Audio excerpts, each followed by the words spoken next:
అందరికీ నమస్తే. నేను మీ చరణ్ వెంకట్ కాకినాడ. ఈరోజు నేను కోటప్ప కొండ గురించి మాట్లాడుతున్నాను.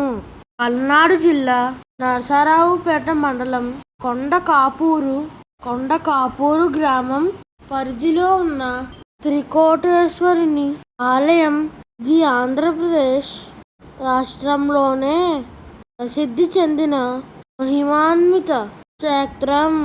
ఇక్కడ స్వర్గలోక అధినేత ఇంద్రదేవుడు, వైకుంఠ అధినేత విష్ణువు, కైలాస అధినేత అయిన మహాశివుడు త్రికోటేశ్వరి రూపంలో కొలువైన దివ్య సన్నిధి ఈ కొండ. ఎల్లమంద కోటయ్యగా భక్తులకు ప్రీతిపాత్రమైన శివుడు కోటప్ప కొండలో కొలువై భక్తుల కొంగు బంగారంగా వెలిసిల్లుతున్నాడు.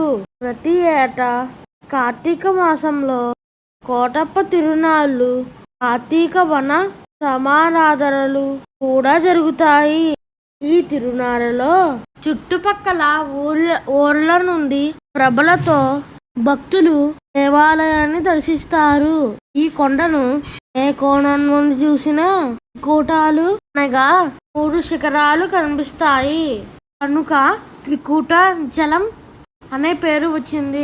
అందువలన ఇక్కడ స్వామి త్రికూట చలేశ్వరుడు అయ్యాడు. ఈ 3 శిఖరాలు బ్రహ్మ విష్ణు మహేశ్వరులు ఈ 3 రూపాలను రుద్ర రూపాలుగా భావిస్తారు. చారిత్రక కోటేశ్వరుని శాలివాహన శకం 1172 సంవత్సరం నాటికి ప్రసిద్ధి చెందినట్టు అలనాటి చోళరాజు అయిన కులోత్తుంగ చోళరాజు సామంతుడు మొరంగి నాయుడు వేయించిన శాసనాల ద్వారా తెలుస్తుంది.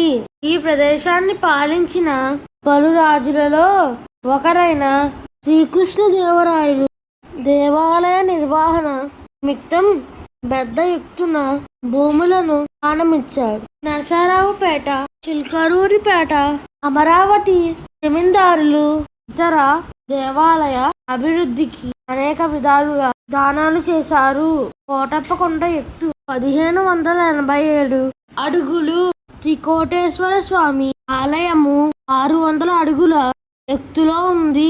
ఈ ఆలయాన్ని భక్తులు కొండపై ఎక్కడానికి 703 మెట్లతో మెట్ల మార్గాన్ని శాలివాహన శకంలో 1761 సంవత్సరము నరసరావుపేట జమీందారు శ్రీ రాజా మల్రాజు వంశీకులు నరసింహరాయలు నిర్మించాడు.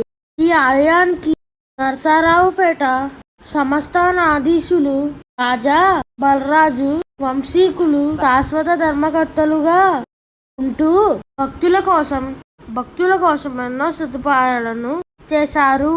త్రికోటేశ్వరుని దేవస్థానంలో స్వామికి అర్పించే అరిస ప్రసాదం కూడా విశేషమైనది. తెలుగు రాష్ట్రాలలో ఎక్కడా స్వామికి అరిసను నివేదన చేసే సాంప్రదాయం లేదు. స్థల పురాణాన్ని పరిశీలిస్తే పురాణ కథనాలను అనుసరించి దక్షయజ్ఞం భగ్నం చేసిన తర్వాత పరమశివుడు తనకు తాను చిన్న బాలుడిగా రూపాంతరం చెంది దక్షిణామూర్తిగా కైలాసంలో కఠిన తపస్సు ఆచరించిన సమయంలో బ్రహ్మదేవుడు దేవతలతో దక్షిణామూర్తిని దర్శించి ప్రార్థించి తమకు జ్ఞానబోధ చేయమని కోరాడు. పరమశివుడు బ్రహ్మాదులను త్రికూటాచలానికి వస్తే జ్ఞానం ఇస్తానని చెప్పగా బ్రహ్మదేవుడు త్రికూటాచలానికి వచ్చి పరమశివుడి నుండి జ్ఞానోపదేశం పొందాడు. ఈ చోటనున్న గుడికే పాత కోటప్ప గుడి అని పేరు. లోపల లింగం 1 అడుగు ఎత్తు ఉంటుంది. ఈ గుడి ఉన్న శిఖరాన్ని రుద్ర శిఖరం పిలుస్తారు. విష్ణువు శివుని కోసం తపస్సు చేశాడని నమ్ముతారు. పాపనాశేశ్వర ఆలయం, పాపనాశన తీర్థం అనే పవిత్ర చెరువు ఉంది. రుద్ర శిఖరమునకు నైరుతి భాగమున ఉన్న శిఖరమునకు బ్రహ్మ శిఖరము అనే పేరు. రుద్ర విష్ణు శిఖరాలపై స్వయంభూలను త్రిలింగాలు త్రిలింగాలు వెలిసాయంట. ఈ శిఖరంపై ఏమీ లేకపోవడం చూసి శివుని కోసం ఎంతిల్లి బ్రహ్మ శివుని గూర్చి తపస్సు చేసి శివుడు లింగాన్ని ఆవిర్భించాడు. ఇదే బ్రహ్మ శిఖరం. త్రికోటేశ్వర స్వామి ఆలయం ఇక్కడ ఉంది. ఇక్కడ తూర్పున గల చిన్న పల్లె మునిమంద ఎల్లమంద అని పేరు గలవి. తొలుత బ్రహ్మాది దేవతలు సకల ముని గణములు ఇచ్చట శివుని పరివేష్టించిది కావున దానికి ఆ పేరు వచ్చింది.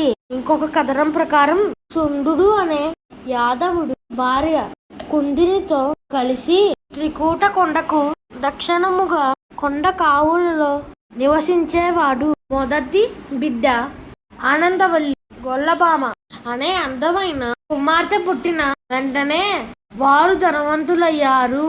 నెమ్మదిగా ఆమె శివుని భక్తురాలు అయింది. రుద్రకోటపై ఉన్న పాత కోటేశ్వర ఆలయంలో ప్రార్థనలు చేయడం ప్రారంభించింది. చివరకు ఆమె తన భౌతిక జీవితంపై ఆసక్తిని కోల్పోయింది. ఆమె ప్రతిరోజు రుద్రకొండను సందర్శించుకునేది. వేసవిలో కూడా తపస్సు చేసేది. ఆమె తపస్సుతో సంతోషించిన శివుడు జంగమ్మ దేవరల ఆమెకు భౌతిక జీవితంపై ఆశ కలిగేలా చేయడానికి కన్య అయినప్పటికీ గర్భవతి అయ్యేటట్లు ఆశీర్వదిస్తారు. ఆమె గర్భం గురించి పట్టించుకోకుండా తన రోజువారీ ప్రార్థనలను ఎప్పట్లాగే కొనసాగించింది. ఆమె లోతైన భక్తికి అతను మళ్ళీ కనిపించి పూజలు చేయడానికి కొండెక్కుతూ దిగుతూ ఇబ్బంది పడవలసిన అవసరం లేదు అని ఆమెతో చెప్పాడు. ఆమె ఇంటికే తాను వస్తానని అని వాగ్దానం చేసి ఆమెను ఇంటికి వెళ్ళమని ఆజ్ఞాపిస్తాడు.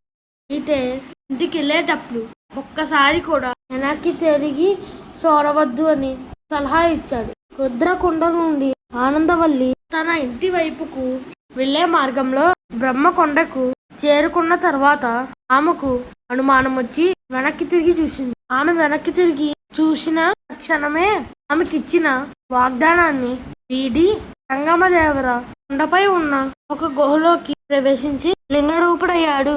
ఈ పవిత్ర స్థలము కొత్త కోటేశ్వర ఆలయం పేరుతో ప్రసిద్ధి చెందింది. తనకున్న భక్తికి పరీక్షించడానికి తన గర్భం సృష్టి అని ఆమె గ్రహించింది. ఆమె దేవుడిలో ఐక్యమైపోయింది. ఆయన దిగువ భాగాన గొల్లబామ గుడి నిర్మించారు. ఈ గుడిని సాలంకయ్య నిర్మించినట్లు స్థల పురాణాలు చెబుతున్నాయి. యాత్రికులు ప్రధానంగా రాజా మల్రాజు నరసింహరాయలు నిర్మించిన మెట్ల మార్గంలో ప్రయాణించి ఆలయం చేరుకుంటారు. వాహనంలో వెళ్ళడానికి 1999 సంవత్సరంలో గౌరవనీయులు కోర్ల శివప్రసాద్ గారు మంత్రిగా ఉన్నప్పుడు గుడి వరకు చక్కటి ఘాట్ రోడ్ నిర్మించబడింది. ఘాట్ రోడ్డుకి వెళ్ళగానే విజయ గణపతి సాయిబాబా ఆలయాలు ఉన్నాయి.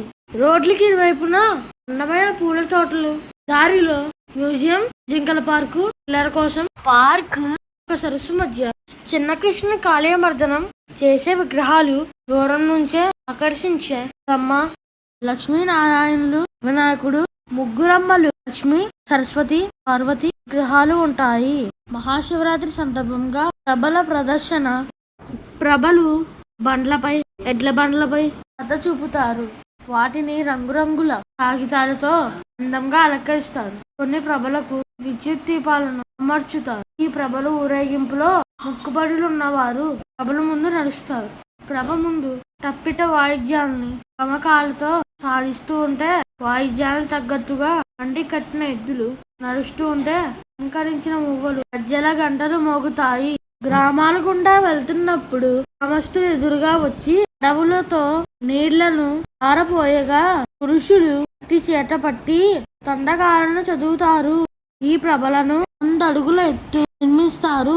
ఊరేగింపులో బ్యాండ్, రికార్డింగ్ డాన్స్, పగటి వేషాలు వంటి కార్యక్రమాలు ఉంటాయి. ప్రభలను ఊరేగింపుగా తీసుకువెళ్లి కనుకగా త్రికూట పర్వతం ముందు నిలబడతాడు. తెలుగు రాష్ట్రాలలో మక్కా సారక్క, అతని తర్వాత ముందు పెద్ద జాతర శివరాత్రి రోజున కోటప్పకొండలోనే జరుగుతుంది. కోటప్పకొండ తిరునాళ్లకు ఏపీ ప్రభుత్వము రాష్ట్ర పండుగ హోదాను కల్పించింది.